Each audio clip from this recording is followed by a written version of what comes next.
우리 오늘은 헤브리서 제5장 7절 이하에 있는 말씀을 가지고 은혜를 나누겠습니다. 7절 다 같이 읽으십시다. 그는 육체에 계실 때 자기를 죽음에서 능히 구원하실 이에게 심한 통곡과 눈물로 간구와 소원을 올렸고 그의 경건하심으로 말미암아 들으심을 얻었느니라. 그는 육체에 계실 때, 그는 바로 예수님을 말씀하는 것입니다. 육체에 계셨다고 하는 것은 예수님이 33년 동안 육체를 집으로 삼고 계신 것입니다. 우리 육체는 예수님도 성전으로 삼으시고 집으로 삼으시고 육체에 거하시다가 십자가에서 육체를 벗어나서 영원한 천국으로 가신 것입니다. 여러분, 우리들도 다 육체에 살고 있는 것입니다. 여러분, 아파트에도 살고 단독집에도 살지만 그것은 육신이 거하는 집이고, 여러분의 참 영혼은 여러분 육체 속에 살고 있는 것입니다. 우리 육체의 장막집이 무너지면 손으로 짓지 아니하는 영원한 집이 우리에게 있는 줄 안다고 성경은 말하고 있는 것입니다. 우리의 육체는 언제고 무너집니다. 젊어서 무너지기도 하고 나이 많아서 늙어지고 무너지기도 하는 것입니다. 병들어 무너지기도 하고 나이 많아서 자연적으로 무너지기도 하는 것입니다. 육체가 무너지면 갈 곳이 꼭 있어야 돼요. 그것이 가장 중요한 것입니다. 우리 사람이 육체가 무너지고 난 다음 갈 곳이 없으면 버림받은 지옥으로 떨어지는 것입니다. 지옥은 갈 곳이 없는 영혼들이 버림받아 온 것이 지옥인 것입니다. 지옥에도 차별이 있어요. 지옥에도 죄가 많은 사람은 더 지옥 아랫목에 내려가고 죄가 덜한 사람은 지옥 윗목에 들어갑니다. 다 같은 지옥이라도 더 극히 고통스러운 것과 좀 덜 고통스러운 것이 있습니다. 천국에도 극히 영화로운 곳에 가시는 분하고 천국 저 입구에 가 계시는 분하고도 차별이 있는 것입니다. 인생에는 자기가 이 땅에서 행한 대로 보응을 받습니다. 천국은 자기 힘으로는 못 가지요. 예수님의 십자가 보배로운 피의 공로를 믿음으로 말미암아 천국은 올라가지만은 천국에서 누리는 영화는 이 땅에서 심은 대로 거두게 되는 것입니다. 천국은 공짜로 올라가지만은 올라간 천국에서 내가 사는 처소는 이 땅에서 내가 이룬 대로 주님을 섬긴 대로 심은 대로 열매를 거두어서 영원히 누리게 되는 것입니다. 그렇기 때문에 예수 믿고 구원받았으면 열심으로 주님 중심으로 섬기며 순종하고 살고 하늘나라 위해서 힘쓰고 애쓰라는 것은 이 땅에서 수고한 것이 장차 천국에서 다 따르기 때문인 것입니다. 수고도 아니하고 아무 노력도 안 했는데 천국의 좋은 자리에 들어갈 수는 없는 것입니다. 그렇기 때문에 우리가 믿음으로 천국 가고 우리 수고하고 열매 맺은 것으로 천국에서 누리게 된다는 것을 알아야 되는 것입니다. 예수님도 육체에 계실 때 자기를 죽음에서 능히 구원하실 이에게 심한 통곡과 눈물로 간구와 소원을 올렸다. 예수님도 하나님의 아들이심에도 불구하고 육체 속에 계실 때는 우리와 똑같은 인간으로서 죽음을 앞두고 주님이 간구하고 기도한 것입니다. 주님께서 겟세마네 동산에 들어가실 때 제 아들 보고 내가 마음에 심히 괴로워 죽게 되었다고 말한 것입니다. 주님이 십자가에 못 박여 그 모진 고통을 당할 것을 알고 계시기 때문에 심히 마음속에 고민한 것입니다. 여러분, 우리도 세상에서 당할 고통을 알고 나면 굉장히 마음에 괴롭습니다. 모르고 지나가는 고통은 괜찮지만은 당할 고통을 알고서 그 고통을 걸머진다는 것은 굉장히 마음속에 괴로운 것입니다. 예수님께서 마음이 고통스러워서 견딜 수가 없었습니다. 예수님에 대한 고통은 마귀가 더 압력을 가함으로 말미암아 실신할 지경이었습니다. 견디지 못할 정도의 고통을 당한 것입니다. 우리도 심한 고통을 당하면 실신한 사람이 있지요. 나쁜 소식을 듣고 난 다음에 정신을 잃어버리고 실신한 사람이 있고 혹은 심한 충격을 받아 죽는 사람도 있는 것입니다. 그 고통을 잠재우는 것은 기도를 통해서 극복하는 도리밖에 없는 것입니다. 저도 목회를 하면서 심히 마음에 답답한 일이 있어 마음이 고통스러워 밤잠이 오지 않고 밥이 목에 넘어가지 않냐고 괴로울 때가 종종 있었습니다. 어찌해야 도울지 알 수 없는 그러한 때에는 하나님께 엎드려 기도를 하고 몇 시간이고 엎드려 기도하면 마음의 평화를 찾게 되는 것입니다. 자기 힘으로 찾는 것이 아니라 하나님의 평화가 이슬처럼 마음속에 임하여서 마음이 고요해지고 잠잠해지고 평안해지는 것입니다. 하나님이 주는 평안은 세상에 주는 것과 같지 않은 것입니다. 세상의 염려 근심은 문제가 해결되어야 평안이 오지만 하나님 나라는 문제가 아직 해결이 안 되는데도 불구하고 하나님께 엎드리면 하나님께서 우리 마음속에 모든 문제를 극복하고 그를 걸머쥘 수 있는 마음의 힘을 주시고 평안으로 채워주시는 것입니다. 하나님의 평안이 마음을 점령할 때 참으로 행복해지고 마음에 기뻐지는 것입니다. 예수님도 하나님의 평안을 얻어서 십자가를 걸머쥘 힘을 얻기 위하여 통곡하고 부르짖어 기도한 것입니다. 통성기도는 왜 하느냐? 마음과 뜻을 다 바쳐서 하나님께 부르짖을 때 통성으로 기도하지 않을 수 없는 것입니다. 답답하지 않을 때는 묵상으로 가만히 앉아있어 묵상기도도 할 수 있는 것입니다. 그렇지 않으면 조용한 입술로서 사근사근 기도할 수 있습니다. 많이 답답하면 통곡을 하고 땅을 치고 우는 것입니다. 여러분, 사랑하는 자녀를 잃거나 부모를 잃은 사람들이 조용하게 앉아서 묵상 기도하는 것보다는 그 충격에 통곡을 하고 울고 몸부림치는 것도 우리가 텔레비에서 종종 보지 않습니까? 사랑하는 자녀가 세상을 떠나면 그 관을 잡고 몸부림을 치며 우는 부모들을 많이 보는 것입니다. 너무 슬프기 때문에 통곡하고 몸부림치는 것입니다. 너무 안타깝고 너무 답답해서 하나님의 도움이 절실히 필요할 때는 부르짖어 기도하는 것입니다. 스르보니게 여인이 예수님께 나가서 그 딸이 귀신 들렸을 때 고쳐달라고 할 때 주님 뒤에 따라하면서 내 딸 귀신 들렸어요. 고쳐주세요. 네, 고쳐주세요. 네.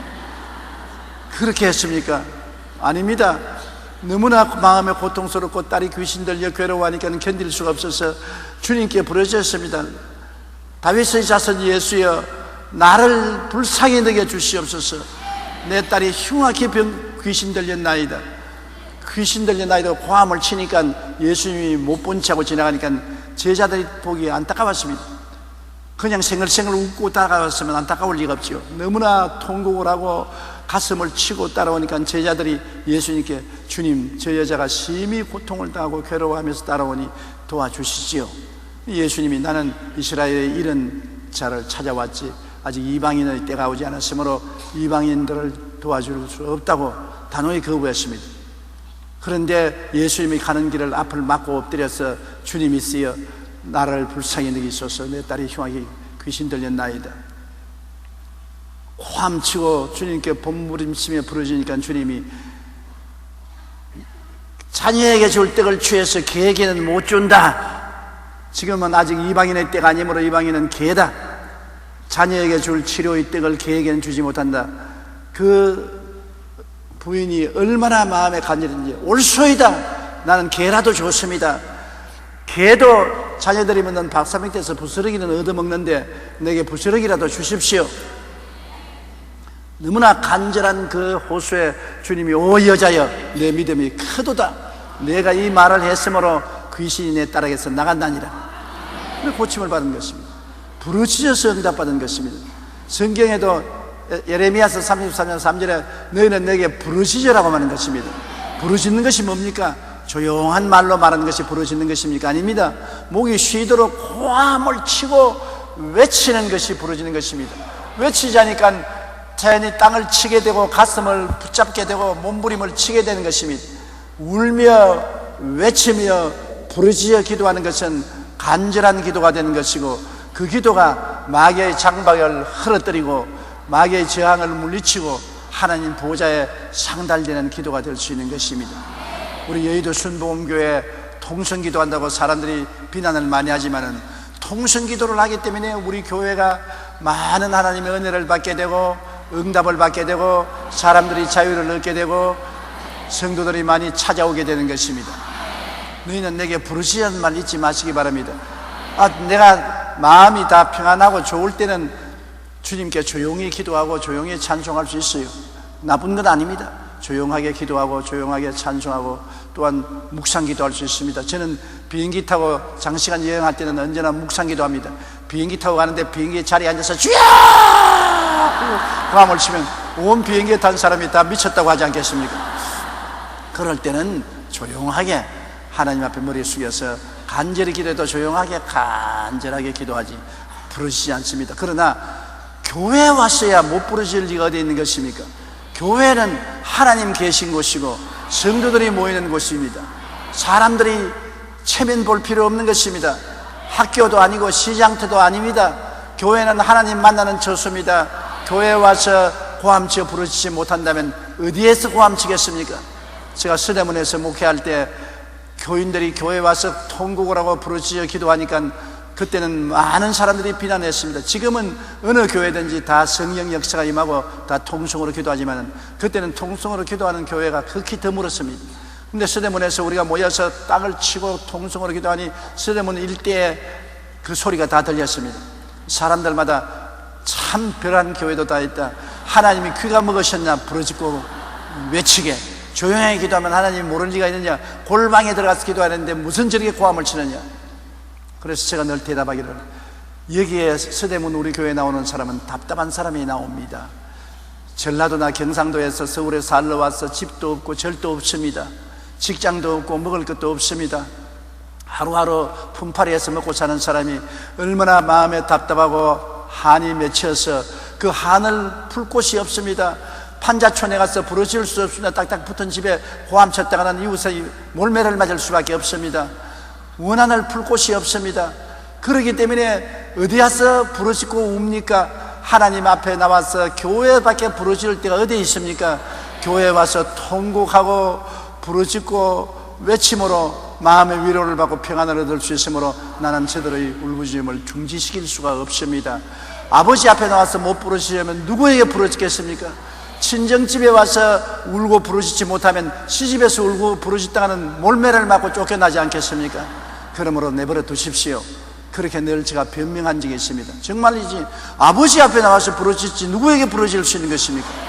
우리 아버지가 우리를 사랑하고 우리의 모든 호소를 들어줄 수 있기 때문에 아버지에게 부르짖지 길거리에서 부르짖을 수 있습니까? 그러므로 우리 주 예수님도 육체에 계실 때 그를 십자가의 죽음에서 건져주실 아버지 하나님께 심한 통곡과 눈물로 기도했다는 것입니다. 그냥 통곡 아닌 것입니다. 주야, 아버지야, 겟세마네 동산이 쩌렁쩌렁 울리도록 주님께서 심한 통곡을 하고 눈물을 줄줄 흘리고 그의 이마에 땀이 핏방울이 되도록 부르짖어 몸부림친 것입니다.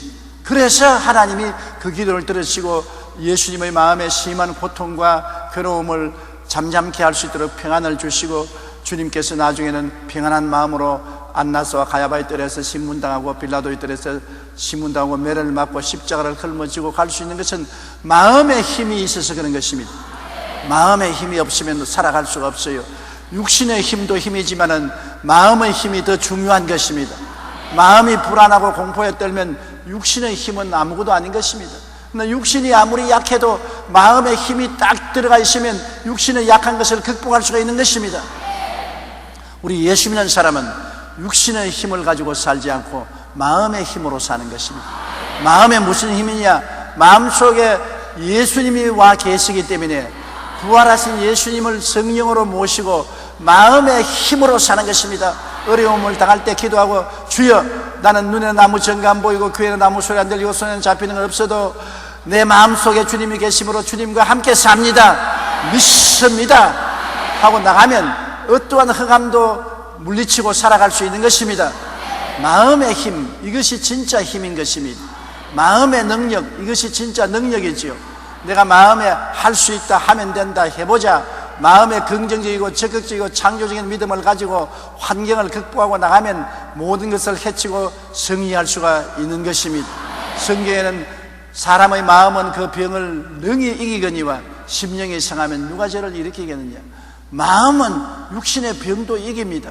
육신의 병이 아무리 와도 나는 예수 이름으로 낫는다, 나는 예수 이름으로 이긴다, 나는 예수 이름으로 병을 물리친다, 확고한 믿음으로 마음의 꿈을 가지고 믿음을 가지고 저항하면 승리할 수 있는 것입니다.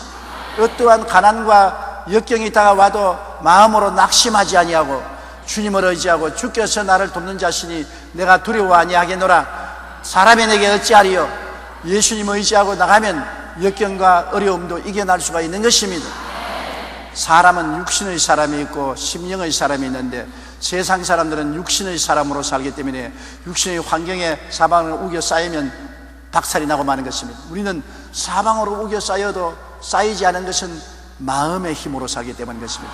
이 마음에 지극히 크신 하나님이 계심으로 사방으로 우겨 쌓여도 마음의 하나님을 의지하고 쌓이지 아니하고 답답한 일을 당해도 마음의 하나님을 의지함으로 낙심하지 아니하고 핍박을 받아도 마음의 하나님을 꽉 의지함으로 하나님과 함께 삶으로 버림받지 아니하고 끄꾸러져서 망하더라도 마음에 안 망하니까 다시 불사조처럼 일어날 수 있게 되는 것입니다. 그러므로 마음에 우리 믿음을 가진다는 것이 얼마나 큰 보화요 보배로운 것인지 모릅니다. 예수님도 마음의 죽음을 이길 힘을 얻기 위해서 통곡으로 기도했기 때문에 여러분 항상 기도하십시오. 새벽에도 기도하고 낮에도 기도하고 저녁에도 기도해서 기도를 통해서 우리가 환경을 극복하고 마음의 성령의 힘을 의지할 수가 있는 것입니다. 성령은 기도를 통해서 우리 마음의 평안으로 채워주시는 것입니다. 예수님은 육체에 계실 때 자기를 죽음에서 능히 구원하실 이에게 심한 통곡과 눈물로 간구와 소원을 간절한 기도와 소원을 올렸고 그 경건하심으로 하나님을 두려워하고 섬기는 마음으로 말미암아 하나님이 응답해 주신 것입니다. 하나님을 두려워하고 섬기기 때문에 하나님께 부르짖어 기도하지 않습니까? 하나님을 인정하지 않는 사람은 부르짖어 기도하지도 않지 않습니까? 우리는 하나님이 계시고 하나님을 섬기고 두려워함으로 우리가 모시기 때문에 하나님께 기도함으로 늘 이길 수가 있는 것입니다. 믿음이 이기네 주 예수를 믿음이 항상 이기게 하는 것입니다. 그러므로 우리가 기도한다는 것 얼마나 중요한지 모릅니다. 여러분, 기도하지 못하는 사람은 마음의 생명의 힘을 얻을 수 없지만은 기도하면은 성령이 역사하시고 마음의 흑암의 세력이 쫓겨나가고 하나님의 평강이 넘쳐나고 여러분이 승리할 수 있는 것입니다. 또 행복도 평안이 있어야 행복한 것입니다. 물질이 많다고 행복하지 않아요. 좋은 옷 입고 좋은 음식 먹는다고 행복하지 않아요. 마음에 하나님의 성령이 임하여서 평안이 가득 차면 행복해지는 것입니다. 행복은 평안을 통해서 오는 것입니다. 참 기쁨도 마음이 편안해야 웃음이 나오지 마음이 편안하지 않은데 얼굴에 웃음이 나오지 않습니다. 참 기쁨도 행복도 마음에 평안이 있어야 되는데 평안은 기도하는 사람에게 주님이 임재하여서 주시는 것입니다. 8절이요, 그가 아들이 있으면서도 받으신 고난으로 순종함을 배웠다. 여러분, 하나님의 아들이 무슨 모자라는 게 있어서 배운 것은 아닙니다. 예수님은 이미 전지전능무수부지하신 완전한 하나님이 완전한 사람으로 오셨는데 고난을 통해서 주님이 이미 가지고 있는 완전함이 나타난 것을 말하는 것입니다. 제가 여러분에게 나는 어떠한 높은 산 슬로프에도 스키를 타고 내려올 수 있다, 나는 스키 탈 수 있다, 그러면 말만 들어서는 모르잖아요. 한번 해보세요. 그래서 높은 산 스키장에 가서 슬로프에서 저를 스키 신발을 신기고 스키 지팡이를 짚고서 내려가 보세요. 내가 잘 내려가면 내 말이 거짓이 아닌 참 것으로 증명된 것이고 후닥닥 잡아져서 뒹굴뒹굴면은 실력이 없는 것이 증명된 것입니다. 예수님이 고난을 통하여 온전하게 되는 걸 배운 것이 있다는 말은 예수님은 원래부터 온전하신 분인 것입니다. 예수님께 모자란 점이 없어요. 완전한 하나님이 완전한 사람으로 오셨는데 모자란 점이 어디 있어요? 예수님께는 전혀 모자란 점이 없어요. 오직 예수님이 완전하지만은 사람들이 못 봤잖아요. 완전한지 안 완전한지 못 봤잖아요. 그러므로 고난을 통해서 예수님이 완전한 것이 증명된 것입니다. 우리는 고난을 통해서 배우지요. 그러나 예수님은 배울 필요가 없습니다. 완전하신 분이 뭘 배웁니까? 고난을 통해서 예수님이 완전한 것이 증명되었죠. 여러분, 우리는 고난을 통해야 배울 수 있는 것입니다. 자식들 과보호하는 사람들, 자식들에게 온갖 고생을 안 시키려고 과보호하면 자식들이 망합니다. 왜냐하면 고난을 당해야 좌절하고 낙심한 것을 통해서 배우는 것입니다. 사람이란 넘어져야 일어날 줄을 배우는 것입니다. 안 넘어진 사람은 일어난 것을 배우지 못합니다. 자식들이 너무 과보하지 말고 고난을 당하도록 내버려 둬야 되는 것입니다. 자기가 시험 문제도 해결해보고 과외 선생이 다 해결해 주지 말고 자기 힘으로 풀어보고 낙제도 해보고 점수도 못 받아보고 어려움도 당하고 그런 시련과 고난을 통해서 자기 스스로가 성장하고 자라고 배우게 되는 것입니다. 그러므로 고난은 우리의 일생의 좋은 선생이 되는 것입니다. 우리 예수 믿는 사람도 신앙생활을 시작했을 때 고난을 당해야 기도하게 되고 응답받게 되고 신앙이 자라게 되고 체험하게 되는 것입니다. 체험이란 고난을 통해야 체험하게 되지, 고난을 안 당하면 체험할 수가 없습니다. 체험 안 당하니까 신앙이 안 자라지. 그러므로 고난은, 예수님께 다가온 고난은 예수님이 무슨 모자라서 배울 것이 아니라 예수님은 이미 완전한 것이 고난을 통해서 나타난 것입니다. 실력이 나타난 것입니다. 무거운 물건을 드는데 예수님은 이미 힘이 있기 때문에 힘이 있는지 없는지 알려주기 위해서 끄덕 들지요. 우리는 들다가 자빠지고 절다가 놓습니다. 그러면 어떻게 합니까? 자꾸 매일마다 열심히 들어서 육체 근육에 힘이 들어서 나중에는 들 수 있게 되는 것입니다. 우리는 드는 것을 배우는 것이고 예수님은 이미 들 힘이 있는 것이 증명되는 것입니다. 예수님이 뭘 모자라서 배운다고 생각하면 큰 오해입니다. 예수님은 완전한 하나님이 완전한 사람으로 오시기 때문에 모자란 점이 전혀 없습니다. 완전하지요. 그러나 고난을 통해서 온 인류 앞에서 예수님은 능력 있는 분이신 것이 증명된 것입니다. 그가 아들이면서도 받으신 고난으로 순종함을 배웠다는 것은 증명되었다는 것입니다. 예수님이 무슨 순종이 없어서 배운 것입니다. 우리는 고난을 통해서 넘어지고 자빠지고 불순종하고 그래서 상처를 입고 난 다음 순종하는 것이 불순종하고 얻어맞는 것보다 낫다는 것을 배우게 되는 것입니다.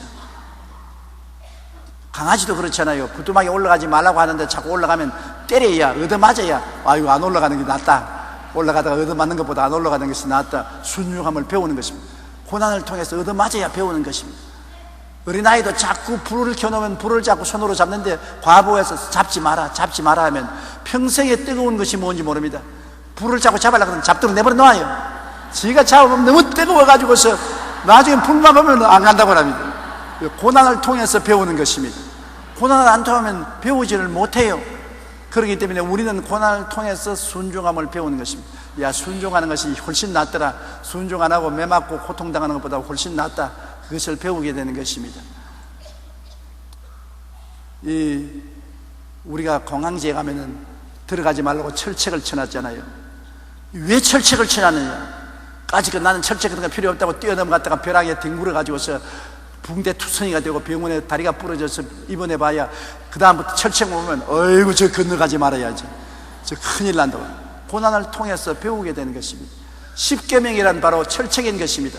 이 십계명을 뛰어넘으면 고통을 당하는 것을 깨달아 알므로 나중에 십계명을 지키는 것입니다. 내 앞에 다른 신을 두지 말라, 우상에 절하지 말라, 하나님 이름을 망령되이 부르지 말라, 안식일을 거룩히 지켜라. 이것을 어겨보니까 기도가 안 나오고 하나님이 응답도 안 하고 하나님이 진노하시고 하나님이 채찍을 때리므로 하나님하고 동행하고 복 받으려면 하나님과의 사계명을 지켜야 된다. 그리고 6계명도 내 부모를 공경하라. 부모를 공경하면 세상에서 잘 되고 장수한다고 했는데 부모 공경해 보니까 세상에서 잘 되고 장수하고 부모를 거역하면 세상에 사는 일도 안 되고 병들고 빨리 죽는다. 그런 체험을 통해서 부모를 공경하게 되고, 그래서 계명도 전부 다 철책과 같아서 안 지켜보면 손해가 나기 때문에 나중에 지키는 것을 배우게 되는 것입니다. 9절요. 온전하게 되셨은즉 자기에게 순종하는 모든 자에게 영원한 구원의 근원이 되시고, 예수님께서 고난을 통해서 온전한 순종하는 분이라는 것이 증명되었습니다. 하나님과 전혀 막힌 점이 없어. 하나님께 100% 순종함으로 하나님은 예수님 안에 들어오시고 예수님은 하나님 안에 들어오시고 100% 일치가 되는 것입니다. 맑은 날에 맑은 연못물에 가보면 하늘이 100% 물 안에 들어있고 물이 100% 하늘 안에 들어있지요. 그렇지요. 맑은 날 맑은 연못물을 들여다보면 하늘에 두둥실 뜬 구름과 해와 달과 별들이 물속에 다 들어있지요. 그러나 흙탕물이 되고 막 바람이 불어서 물이 얼렁거리면 하늘이 비추지 않지요. 주님은 100% 순종함으로 100% 하나님이 예수님 안에 거하시고 예수님과 동행하신 것입니다.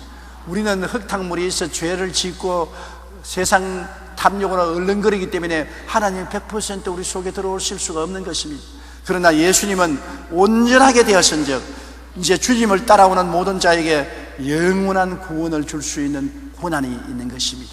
하나님께서 우리 모든 인생을 구원하거나 심판할 권한을 아들에게 주신 것은 아들이 하나님께 완전히 순종함으로 아들에게 맡겨놓으면 걱정할 것 없다.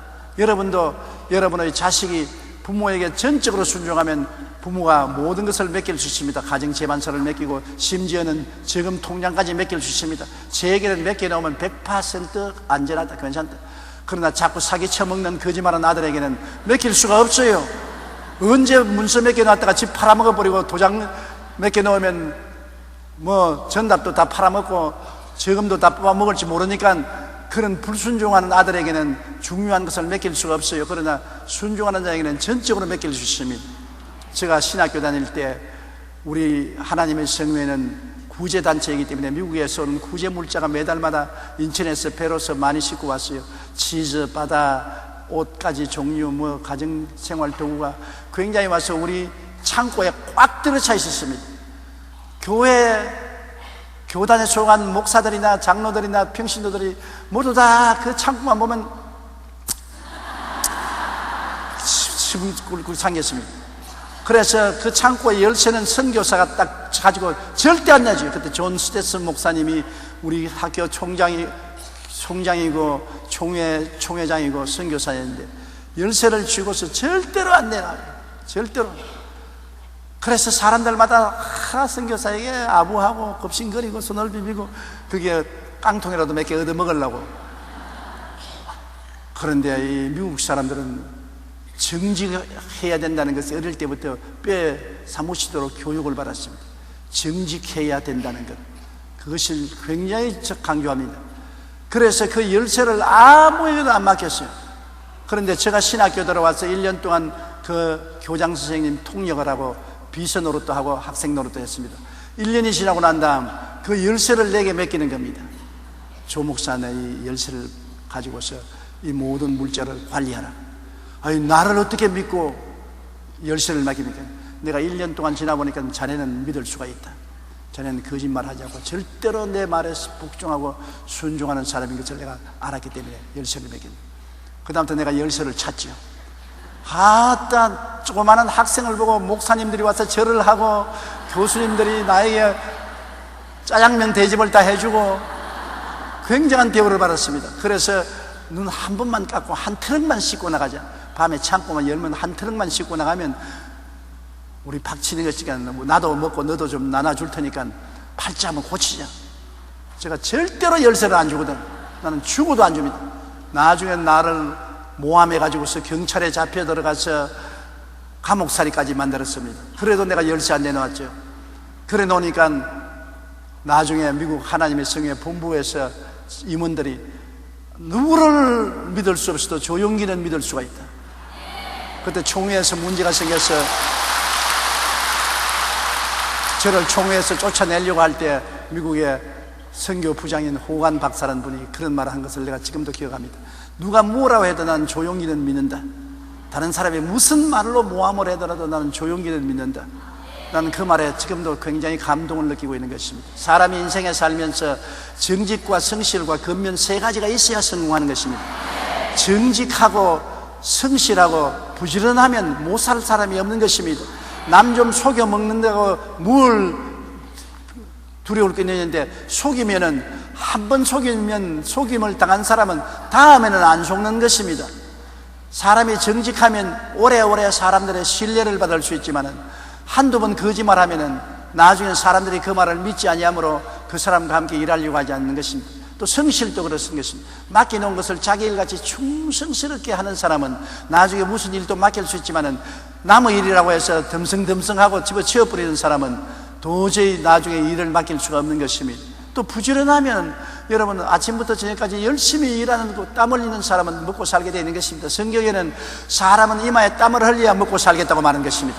땀을 흘리지 않고는 잘 먹고 살 수가 없어요. 땀을 흘려야 돼요. 그렇기 때문에 우리 자녀 교육할 때 정직하고 성실하고 근면해라, 이거 꼭 가르쳐야 되고, 물론 충성심도 가르쳐야 되는 것입니다. 정직하고 성실하고 건면하고 자기가 섬기는 사람에게 충성을 다해야 되는 것입니다. 자꾸 배반하고 반역하고 배신하면은 절대로 그 사람 장래에 설 수가 없는 것입니다. 한 사람을 배신한 사람은 다른 사람도 배신한 것입니다. 사람은 신뢰를 가지고 살아야 되는 것입니다. 그러므로 우리 주 예수님은 하나님께 절대 순종하고 성실하고 아버지 일에 근면하고 충성스러웠었습니다. 십자가를 걸머지고 몸짓고 피 흘려 죽기까지 하나님께 복종했으므로 하나님이 예수님이라는 이름만 들어도 너무 좋아서 하나님이 막 경련을 하시는 것입니다. 예수 이름 얼마나 하나님이 존귀하게 느끼고 기쁘고 즐겁게 느끼는지 모릅니다. 그러므로 우리가 예수 이름으로 나가야 하나님 나라에 들어갈 수 있는 것입니다. 예수 이름으로 기도해야 응답받는 것입니다. 예수 이름 없이 우리 이름으로 나가서는 백발백중 쫓겨나고 마는 것입니다. 우리는 개떡 같은 존재예요. 우리 이름은 아무 가치 없어요.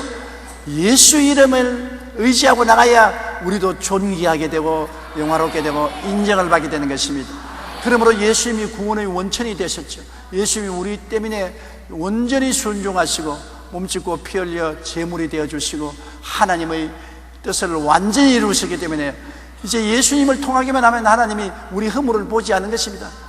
아, 예수님을 의지했느냐, 예수님이 너를 사랑하느냐, 됐어, 통과, 꽝 도장을 찍는 것입니다. 그러므로 예수 그리스도의 이름을 우리에게 선물로 주신 것이 얼마나 귀합니까? 예수님이 무엇인지 내 이름으로 내게 구하면 내가 응답하리니 아버지로 하여금 아들로 인하여 영광을 얻으시게 하려 합니다. 아버지는 아들 예수 그리스도를 너무나 사랑하므로 아들 예수에게 모든 심판의 권한을 다 주셨습니다. 예수님이 아버지에게 하늘과 땅의 모든 권세를 다 받았습니다. 예수님은 아버지로부터 하늘과 땅의 모든 권세를 다 받았어도 그 권세를 절대로 아버지 뜻에 어긋나게 사용하지 않은 것입니다. 그렇기 때문에 아버지와 예수님은 하나인 것입니다. 아버지 안에 예수님, 예수님 안에 아버지가 계신 것입니다. 온전하게 되신 즉 자기에게 순종하는 모든 자에게 영원한 구원의 근원이 되시고 10절요 하나님께 멜기세덱의 반차를 따라 대제사장이라 칭하심을 받으셨느니라. 여기에 이제 골치 아픈 말이 나온 것입니다. 멜기세덱이 무엇이냐? 여러분 이제 내 이야기를 잘 들으십시오. 유대인들은 12지파 중에 레위 지파만이 하나님을 성전에서 섬기는 권한이 있고 다른 지파는 성전 근처에 섬기려 왔다가는 맞아 죽습니다. 레위 지파 중에도 제사장은 아론의 지파 가운데서만 생겨나는 것입니다.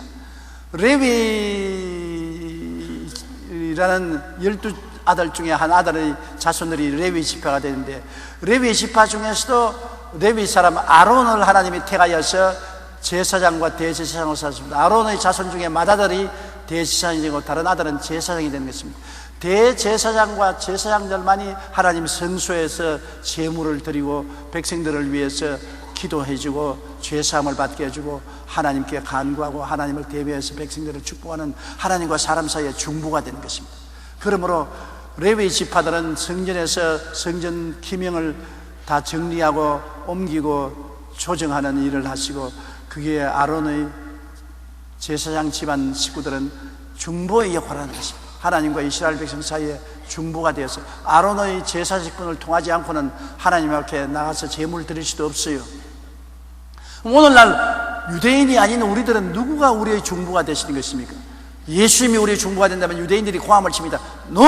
아니요. 레위 지파 속에 아론의 자손밖에는 대제사장이 될 수 없는데 예수님이 대제사장이 아니기 때문에 중보가 되지 못한다고 합니다. 그런데도 성경은 예수님이 대제사장이 되어서 우리의 중보가 된다고 말합니다. 그런데 성경은 어떻게 해서 예수님이 대제사장이 되느냐? 예수님은 아론의 계보를 통한 대제사장이 아니고 멜기세덱의 계보를 통한 새로운 대제사장인 것입니다. 그러면 멜기세덱은 뭐냐? 가나안에 전쟁이 있었습니다. 아브라함 때 아브라함의 조카 롯은 소돔과 고모라 성에 가서 살고 있었는데 그때 가나안 땅에 옛날에 2차 대전 때 독일의 히틀러와 같은 그돌라오멜 왕이라는 사람이 있습니다. 발음이 잘 안 돼요. 어려워요. 그돌라오멜 발음이 안 돼요. 그돌라오멜 천천히 해야 됩니다. 한번 따라 말씀드립니다. 그돌라오멜 이야, 여러분은 발음 잘하시네. 그돌라오멜이라는 독재자가 있었는데 그가 다른 왕들을 통해서 가나안 일대를 정복하고 다스리는데 소돔과 고모라와 그 연방군들이 그돌라오멜 왕과 그 연합군에게 반역을 하므로 12해 동안 종살이 하다가 13년째 반역을 하므로 14년째 될 때 그돌라오멜이 연합군을 거느리고 쳐들어왔어요. 소돔과 고모라와 그 연합군들이 참패해서 도망을 치고 소돔 고모라 성을 그돌라오멜이 점령을 하고 모든 재산을 다 탈취하고 백성들을 다 사로잡아가는 중에 롯도 그 식구와 함께 포로로 되어서 잡혀갔습니다. 그 말을 가나안 땅에 살고 있는 아브라함에게 전달하며 아브라함이 조카를 구원하기 위해서 집에서 길이운 318명을 데리고 출발했습니다. 아브라함이 얼마나 부자로 잘 살았던지 여러분, 집에서 318명의 사병을 거느렸습니다. 한 식구 10명도 먹여 살기 힘드는데 318명을 먹이고 입히고 훈련시켰으니 아브라함이 거부가 아닌 것입니까? 아브라함은 거부요, 이삭도 거부요, 야곱도 거부요. 하늘나라 태간 백성 받은 사람들이 고생은 했지만은 거지 굶어 죽은 사람 아무도 없습니다. 하나님의 뜻은 예수 믿는 사람이 시험과 환난과 고난을 통해도 헐벗고 굶주리기를 원하지 않습니다. 우리는 예수 안에서 다 축복받아 나누어 주는 삶을 살아야 되는 것입니다. 아브라함이 318명을 거느리고 야가바다에 습격을 했는데 그돌라오멜이 전쟁에 이기고 난 다음 많은 물자를 빼앗고 포로도를 잡아서 중간에 가서 군대들을 모으고 정근히 취해서 먹고 춤추고 즐거워하는데 기습을 했습니다. 그래서 혼비백산으로 도망치는 것을 아브라함이 칼로서 그들을 다 치고 이기고 난 다음에 소돔과 고모라 성에 있는 모든 백성들을 다 도로 찾고 롯 조카 롯과 그 가족들을 다 도로 찾아서 성전고를 부르면서 돌아오니까 거기에 살렘 왕 멜기세덱이라는 사람이 남았습니다. 살렘 왕 멜기세덱은 누구냐? 살렘이란 말은 의의 왕, 평강의 왕이라는 것입니다. 그런데 살렘 왕 멜기세덱은 하나님의 제사장이라고 말했던 것입니다. 하나님의 제사장으로서 지극히 높으신 자의 제사장으로서 와서 아브라함에게 떡과 포도주를 가져와서 떡을 먹이고 포도주를 주고 축복을 해준 것입니다. 너를 승리하게 하고 원수를 너희 손에 맡긴 지극히 크신 하나님께 축복을 받을지어다 축복을 했습니다. 아브라함이 안수를 받고 축복을 받고 자기가 얻은 모든 물질 중에 11조를 다 바쳤습니다. 그러니 멜기세덱이 얼마나 높은 분이요 위대한 분이요 아브라함이 그가 하나님의 제사인 것을 알았기 때문에 11조를 거기에 다 들었습니다. 그때는 아브라함이 아직 12지파를 낳기도 전이기 때문에 레위 족속은 아브라함의 옆구리 속에 있었습니다. 아직 태어나지도 않았었어요. 태어나지도 않았지만 아브라함의 옆구리 속에서 레위 족속도 멜기세덱에게 절을 하고 멜기세덱에게 떡과 포도주를 받아먹고 11조를 드린 형국이 되었습니다. 내 말 알아듣겠어요? 복잡합니다. 그러므로 레위 족속만이 하나님의 제사장이 되고 아론의 자손만이 하나님의 제사장인데 아론과 레위 족속이 아브라함의 피 속에 들어있어 아직 태어나기도 전에 아브라함을 통해서 이미 멜기세덱에게 제사를 경배를 하고 멜기세덱에게 안수기도를 받고 떡과 포도주를 받고 11조를 드렸으므로 레위 족속보다도 아론의 제사장보다도 훨씬 위대하고 높은 것을 알 수 있는 것입니다. 그런데 성경에는 뭐라고 말하냐면 시편 110편 4절에 예수님은 바로 아론의 계보를 통한 제사장이 아니라 멜기세덱을 따라 제사장이 되었다고 말하는 것입니다. 멜기세덱의 계보, 그러니까 바로 유대민족의 레위 족속 중 아론의 계파를 통한 제사장이 아니라 동떨어진 아론보다 훨씬 높고 아브라함보다도 높은 제사장 멜기세덱의 계보를 통한 제사장이 되었다. 그러므로 예수님은 아론의 제사 직분보다 얼마나 위대하고 더 높은 제사 직분이라는 것을 알 수 있는 것입니다. 거기에는 아브라함도 모든 유대인들도 전부 다 가서 그에게 축복을 받고 하나님 앞에 중보를 받아야 되고 그에게 11조를 드려서 섬겨야 될 제사장이라는 것을 보여주고 있는 것입니다. 그러므로 예수님은 제사장이 될 수 없다, 하나님과 사람 사이에 중보가 못 된다고 유대인들은 말하지만 성경은 아니라 예수님은 아론의 제사 직분을 통해서 태어난 분이 아니라 바로 유대 지파에서 태어났지만은 유대 지파에서는 제사 직분이 절대 있을 수 없으나 그는 성경에는 멜기세덱의 계보를 통한 제사장이 되었다고 성경은 예언하고 있다. 제사장은 하나님이 선택해야 되는 것이지 자기가 자원해서 되는 것이 아닙니다. 하나님이 예수님을 너는 멜기세덱을 반차를 쫓아 영원한 제사장이라고 말하셨으므로 하나님의 선택을 쫓아서 예수님은 하나님과 사람 사이에 영원한 제사장이요 우리의 중보가 되시는 것입니다. 이 서론을 알고 난 다음 읽어야 무슨 뜻인지 알아요. 그러므로 하나님께 멜기세덱의 반차를 따라 대제사장이라 칭하심을 받으셨느니라. 11절요.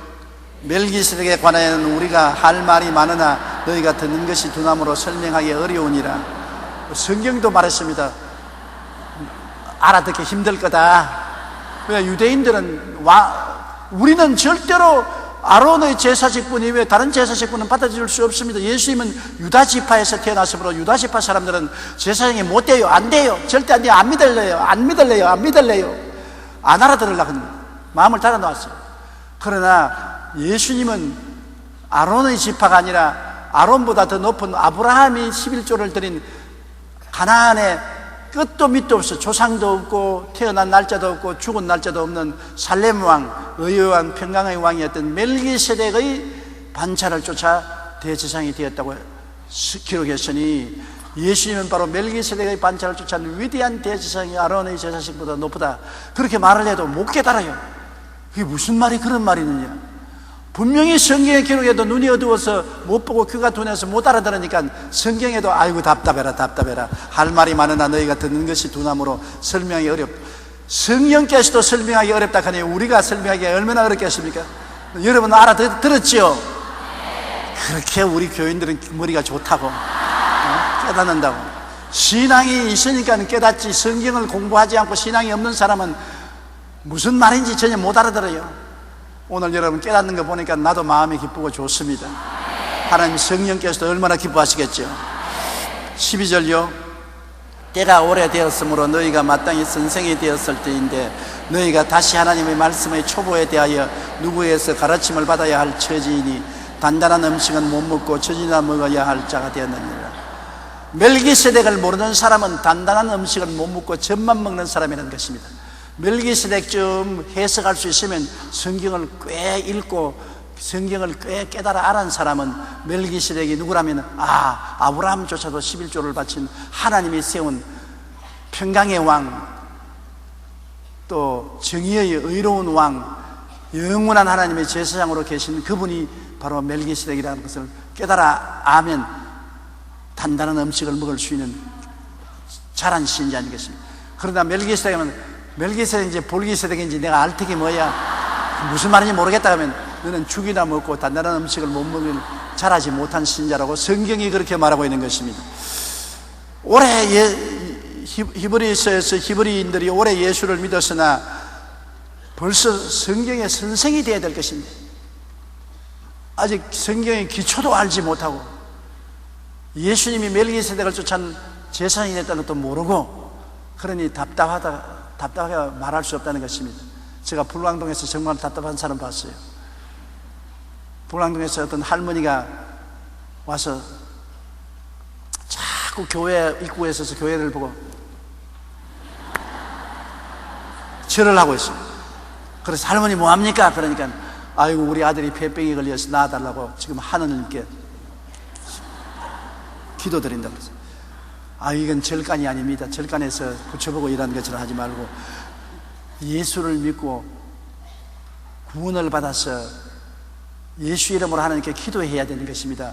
예수님은 갈보리 십자가에 못 박여서 몸짓고 피 흘려서 할머니 죄를 위해서, 아들의 죄를 위해서 죽으셨기 때문에 갈보리 십자가에 못 박인 예수님을 믿고 구원을 받아야 예수 이름으로 기도하면 하나님 응답해 줍니다. 그렇게 말했습니다. 그렇게 고개를 끄덕끄덕 해요. 알아들은 줄 알고 내가 안수기도를 해주고, 그 이전 아침 새벽기도 가니까 새벽에 재단에 와서 가만히 위에 앉아서 자꾸 무슨 말을 중얼거려요. 근데 옆에 앉아 보니까 갈보리 갈보리 갈보리 답답해 갈보리 그러다면 하나님 봄보리는 알겠는데 갈보리가 뭔지 모르겠습니다. 근데 내가 할머니 아이고 놀래라. 아니 갈보리가 봄보리가 뭡니까? 어제 목사님이 날 보고 갈보리를 믿으라 하는데 우리나라에는 봄보리밖에 없는데 갈보리를 믿으라 하니까 내가 몰라서 답답해 갈보리 갈보리 갈보리. 하나님 봄보리는 나는 있는데 갈보리는 없는데 어떻게 합니까? 그랬다 그랬어. 아이고, 봄보리 갈보리가 아니라 예수님이 십자가에 못 박혀 돌아가신 그 산 이름이 갈보리 산이요, 그게 십자가에서 할머니 위해서 돌아가셨어요. 정말 그 깨닫게 하는데 힘들디다. 자꾸 봄보리 갈보리 그러는데 어떻게 합니까? 그럼 나중에는 깨닫게 되어가지고서 예수를 믿게 되고, 그 아들 며느리도 예수께로 인도하게 되고, 그 아들도 회개하고 예수 믿게 되고 구원을 받게 되는 것을 보았는 것입니다. 깨달아야 신앙이 자라게 돼요. 깨달지 못하고 교회 그냥 왔다 갔다 하고 성경도 읽지 않으면 그냥 종교적인 신자는 되지 진실로 거듭난 신자가 못 되는 것입니다. 무엇가 무엇인지 알아야죠. 알아야 면장도 하지, 모르면 면장도 못 하는 것입니다. 알아야 지역장도 하고 구역장도 하지, 모르는데 어떻게 지역장 구역장을 하는 것입니까? 여러분, 깨닫는다는 것은 말씀을 공부하고 말씀을 배워서 성령의 마음이 올바르게 깨닫게 해야지, 올바르게 못 깨닫으니까 이단과 사설을 따라가죠. 오직 예수 그리스도를 통해서 구원받는 것을 확실히 알고 십자가의 오중복음과 삼중축복을 확실히 깨달아 알면은 왜 이단과 사설에 끌려가는 것입니까? 내가 성령이다, 내가 새로 태어난 구세주다, 나를 믿어라, 14만 4천만 구원받는다, 그런 엉터리 같은 소리를 듣고 따라가는 것은 진리를 깨닫지 못하기 때문에 답답한 사람들이 끌려가는 것입니다. 그래서 성경에 성령님도 답답하다고 말씀한 것입니다. 때가 오래되었으므로 너희가 마땅히 선생이 되어야 될 터인데, 다시 하나님의 말씀의 초보에 대해서 누구에게 가르침을 받아야 할 처지니 단단한 음식은 못 먹고 전이나 먹어야 할 자가 되었도다. 13절요. 이는 젖을 먹는 자마다 어린아이니 의의 말씀을 경험하지 못한 자요. 어린아이가 젖을 먹지요. 자라면 밥을 먹잖아요. 신앙도 예수를 믿어서 회개하여 구원하는 가장 기초적인 신앙만 아는 사람은 아직 젖을 먹는 사람이에요. 그 외에 나가서 오중복음과 삼중축복을 깨닫고 성령 충만을 깨닫고 믿음과 순종에 대한 도리를 깨닫게 되면 이제는 딱딱한 음식을 먹고 밥을 먹고 자라게 되는 것입니다. 젖을 먹을 때는 젖을 먹어야 되겠지만 늘 젖만 먹으면 어떻게 돼요? 내가 초등학교 다닐 때, 그때는 국민학교라고 했습니다. 국민학교 때 우리 친구 한 놈이 있는데, 우리가 초등학교는 그때 우리 8살 때 들어갔어요. 저도 8살 때 1학년 들어갔는데, 학교 갔다가 집에 오면 책부다리에서 엄마! 그러면 엄마가 오면 엄마가 젖을 척 내놓으면 이놈이 젖을 빨아먹어요. 내가 그때 보고 너무나 기가 막혀서, 아니 8살짜리가 어떻게 젖을 빨아먹습니까? 그래도 8살짜리가 항상 엄마 부르짖고 엄마 젖을 빨아먹는 걸 보고 내가 참 기가 막힙니다. 우리는 8살짜리라도 젖을 못 빨아먹은 것은 어머니가 연년생으로 동생을 낳았기 때문에, 나는 아마 젖구경 1살도 못 먹어서 젖구경 못했을 것입니다. 연년생으로 낳으니까 늘 어머니 기억은 배가 불렀다가 꺼졌다는 기억밖에 없어요. 참 우리 어머님 시대 고생 많이 했어요. 그때 피임약이라도 있었으면 좀 적게 나왔으면 고생 덜 했을 것인데 너무나 고생 많이 한 것을 지금 생각하면 가련하고 불쌍합니다. 그런데 젖을 먹는 자마다 어린아이입니다. 의의 말씀, 이 하나님 말씀은 의의 말씀, 진리의 말씀입니다. 하나님 주신 말씀은 의의 말씀, 진리의 말씀인데, 의의 말씀을 경험하지 못한 자요. 하나님 말씀을 우리가 깨달으면 마음속에 경험하게 되는 것입니다. 진리를 알고 깨달으면 그 말씀이 마음속에 피가 되고 살이 되고 경험이 되는 것이, 그러므로 말씀을 그냥 근성으로 머릿속에만 아는 것이 아니라 깨달으면 마음속에 내 살이 되고 피가 되고 내 생명이 되는 것입니다. 말씀과 내가 하나가 되는 것입니다. 그러므로 의의 말씀을 경험해야 되는 것입니다. 14절요. 단단한 음식은 장성한 자의 것이니 그들은 지각을 사용함으로 연단을 받아 선악을 분별하는 자들이니라. 단단한 음식 하나님의 깊은 진리의 말씀은 장성한 자의 것이니 그들은 지각을 사용함으로, 지각이란 성령으로 깨달음을 말하는 것입니다.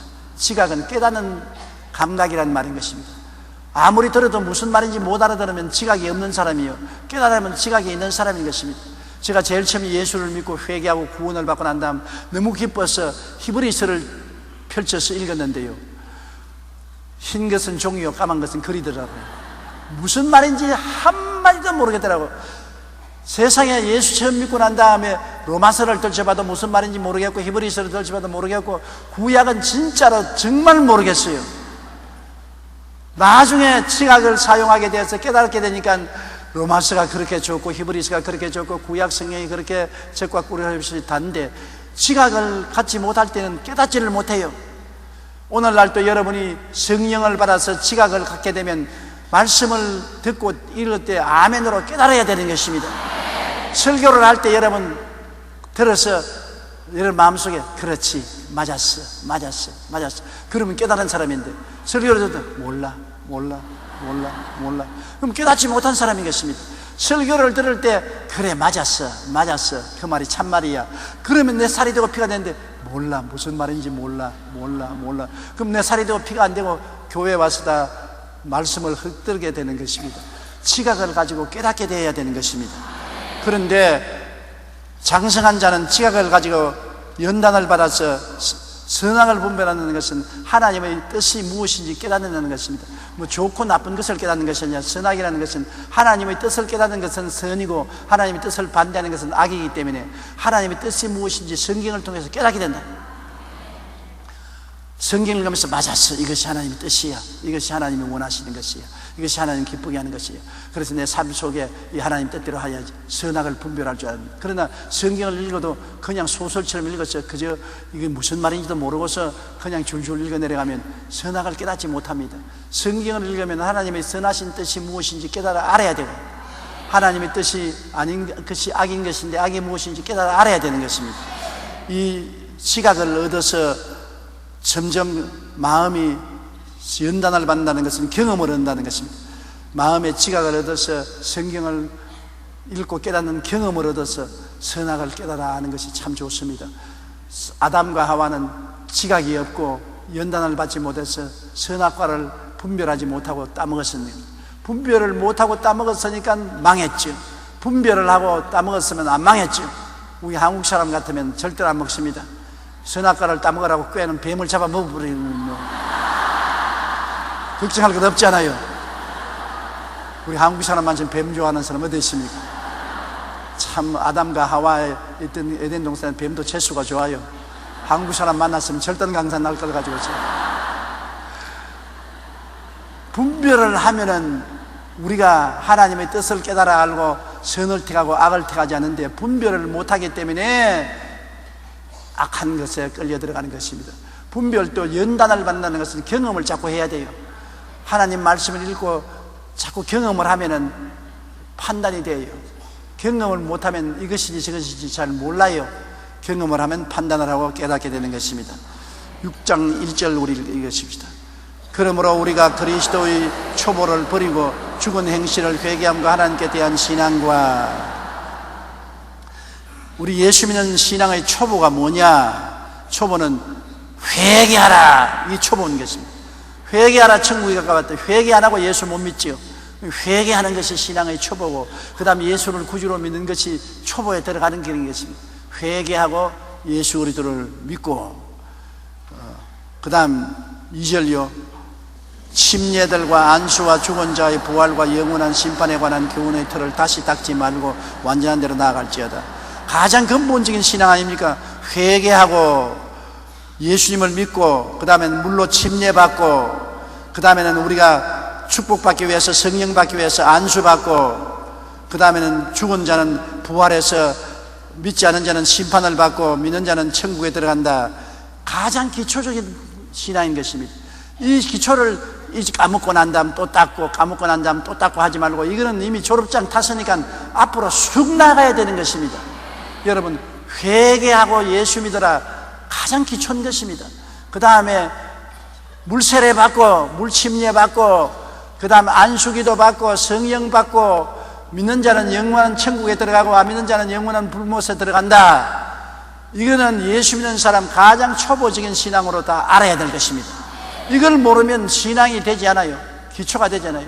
이 초보를 아는 사람들은 그 다음에 믿음과 순종과 이제 오중범과 삼중 축복과 또 창조적인 신앙인 사중 신앙의 법칙과 이런 깊은 있는 신앙으로 자꾸 들어가야 되는 것입니다. 성경이 여러분을 더 깊이 신앙을 깨닫게 만들어주는 것입니다. 우리는 신앙은 자꾸 자라야 돼요. 말씀을 통해서 깨달아지고 자꾸 자라야 돼요. 3절요. 하나님께서 허락하시면 우리가 이것을 하리라. 하나님이 우리 잘하는 것을 보아서 점점 깊은 진리를 깨닫게 해주는 것입니다. 정도가 안 되는데 깨닫게 해주려고 해도 못 깨달으니까 자람에 따라서 깨닫게 해주는 것입니다. 여러분, 어린아이도 자라는 거 보세요. 어린아이가 제일 처음에 여러분을 보면 뭐라고 하냐면, 얘기하자면 할머니는 할미라고 말하죠. 할아버지는 할비. 할머니란 말이 안 나와요. 입이 안 돌아가서. 할머니, 할미. 할아버지, 할비. 답답하다, 답답해. 왜 너기에는 할머니가 할미로 들리느냐, 할아버지가 왜 할비로 들리느냐. 그러나 어린아이는 깨닫지 못하기 때문에 그렇게 들리는 것입니다. 그러나 애가 자라는 거 보면 기가 막혀요. 나중에는 할미가 할머니가 되고 할비가 할아버지가 되어서 똑똑히 할머니, 할아버지 그렇게 말하게 되면 참 놀랍게 자라는데 귀하기가 짝이 없어요. 그렇지, 우리 신앙도 한 가지인 것입니다. 신앙도 할미, 할비 하던 사람이 할머니, 할아버지라고 깨달아지게 되는 것은 잘하는 것입니다. 신앙도 그렇게 잘하는 사람에게 하나님이 자꾸 더 진리를 주시지, 못 잘하는 사람에게 더 진리를 줄 수가 없는 것입니다. 그렇기 때문에 신앙은 항상 우리가 말씀을 묵상하고 기도함으로 자라게 되어야 되는 것입니다.